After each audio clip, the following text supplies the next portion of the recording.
ونصلی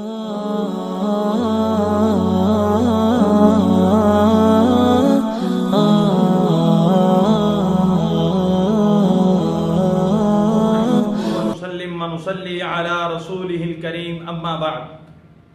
میرے بھائیوں، میں آج آپ حضرات کے سامنے اہل بیت میں سے حضرت حسن اور حضرت حسین رضی اللہ تعالی عنہما کے چند فضائل ذکر کرنا چاہتا ہوں۔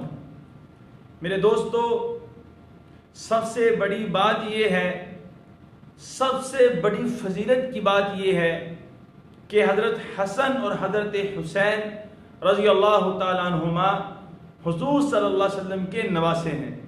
اس سے بڑی فضیلت اور کیا ہو سکتی ہے؟ جن کے خون کے اندر جناب نبی کرم صلی اللہ علیہ وسلم کا خون موجود ہے، اور حضور صلی اللہ علیہ وسلم کے جگر کے ٹکڑے حضرت فاطمہ الزہرا رضی اللہ تعالی عنہا کے بیٹے ہیں، اور آپ صلی اللہ علیہ وسلم کے نواسے ہیں۔ اس سے بڑی فضیلت اور کیا ہوگی؟ میرے دوستو، حدیث میں آتا ہے، اللہ کے نبی صلی اللہ علیہ وسلم نے فرمایا، حسن اور حسین نواسوں میں سے دو نواسے ہیں۔ کسی اور کے بارے میں ایسی حدیث نہیں ہے، حالانکہ پتہ تھا، لیکن اس کے باوجود حضور صلی اللہ علیہ وسلم نے ان کی فضیلت کو، ان کی عظمت کو ظاہر کرنے کے لیے فرمایا، نواسوں میں سے دو نواسے ہیں۔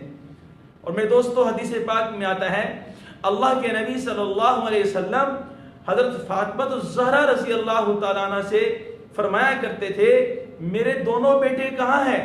جب بیٹے سامنے حاضر کیے جاتے تو آپ صلی اللہ علیہ وسلم ان دونوں کو سونگتے اور ان کو اپنے ساتھ چمٹا لیتے، اور کسی نواسے کے بارے میں ایسا نہیں۔ خاصتاً حضرت حسن اور حضرت حسین رضی اللہ تعالیٰ عنہما کے ساتھ یہ معاملہ پیش آیا۔ اور میرے دوستو، اللہ کے نبی صلی اللہ علیہ وسلم نے حدیث پاک میں فرمایا، الحسن والحسین سیدا شباب اہل الجنہ، کہ حضرت حسن اور حسین رضی اللہ تعالیٰ عنہما جنت کے نوجوانوں کے سردار ہیں۔ میرے دوستو، صرف حضرت حسن اور حسین رضی اللہ تعالیٰ عنہما کے لیے اللہ کے نبی صلی اللہ علیہ وسلم نے یہ فرمایا۔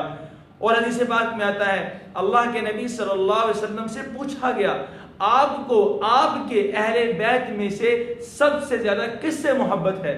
تو اللہ کے نبی نے فرمایا، حسن اور حسین سے۔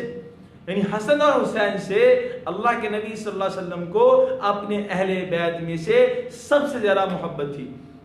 ہم میرے دوستو، اتنی بڑی فضیلت والی شخصیات اللہ رب العزت نے ہمارے مقتدا بنا دیے، جن کی اتباع کا ہمیں حکم دیا۔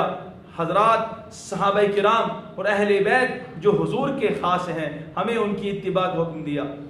میرے دوستو، اللہ جل شانہ بہت بڑی کریم اور رحیم ذات ہے، اور اللہ جل شانہ نے اس امت کو ایک تحفہ یہ بھی دیا، حضرات اہل بیت کا۔ تو میرے دوستو، اللہ جل شانہ سے یہ دعا مانگنی چاہیے کہ اے اللہ، ہمیں بھی حقیقی معنی میں حضرات اہل بیت سے، اور حضرت حسن اور حسین، حضرت فاطمہ، حضرت علی، اور جتنے بھی حضرات ازواج مطہرات وغیرہ جو ہمارے اہل بیت کے اندر شامل ہیں، اللہ ہمیں ان سے محبت کرنے کی توفیق عطا فرمائے، حقیقی معنی میں محبت کرنے کی توفیق عطا فرمائے۔ وما علینا الا البلاغ المبین۔